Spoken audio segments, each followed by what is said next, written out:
Into this video, pag-usapan po natin how to customize line spacing or paragraph spacing.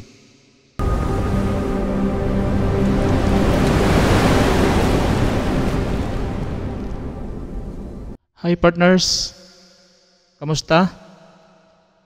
So, sa series po ng video natin ito, pag-usapan po natin mga tips and tricks tungkol sa Microsoft Word.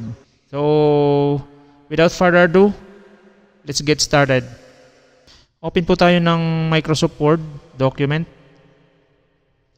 So, dito may naka-prepare po ako na document, no, with text.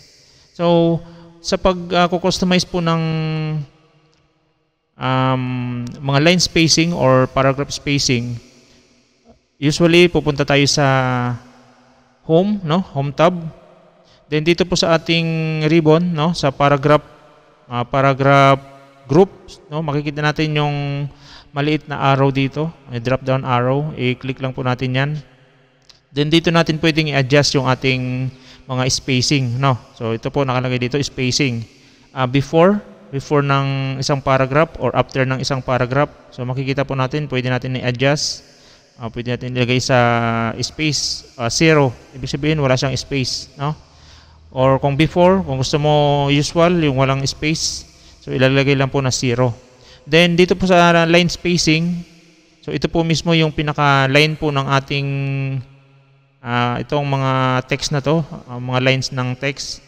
So diyan po natin malalaman kung ano po yung space. So, for example, single. So yan po yung mismong single spacing, no? Kung gagawin po nating double o double spacing, so ganyan po, no? So medyo may konting oras, no? Spend tayo ng oras. So ang gagawin po natin, ituro ko po sa inyo yung pinaka-tricks na mas mabilis. So ang gagawin po natin, i-click lang po yung mouse cursor anywhere dito sa ating paragraph, no? Kahit anong line, i-click lang po dyan yung ating cursor. Then control sa ating keyboard po, no? I-click lang po control 2. So pag control 2, ibig sabihin control, click yung control plus 2, yung key, number 2 key. So ibig sabihin kapag 2 line spacing yung ating gagawin. So for example, balik po natin sa 1 line spacing. So click po ulit, then control 1. O yun. Ganun na po yung pinaka-tricks niya. Now kung gusto naman po natin na 1 space, 1.5 yung spacing niya, i-click po ulit, then control 5. Yan. 1.5 yung line spacing niya po. Then kung babalik sa 1 line spacing, control 1. So ganun lang po kadali. Now kung gusto mo naman po yung buong document po natin, i-highlight lang po, or yung kung alin po dito yung gusto mong i-customize yung kanyang spacing, i-highlight lang po ng buo, no? Kunwari ito lang po, no, yung 1, 2, 3, 4 na paragraphs. Then click control 2. Yun.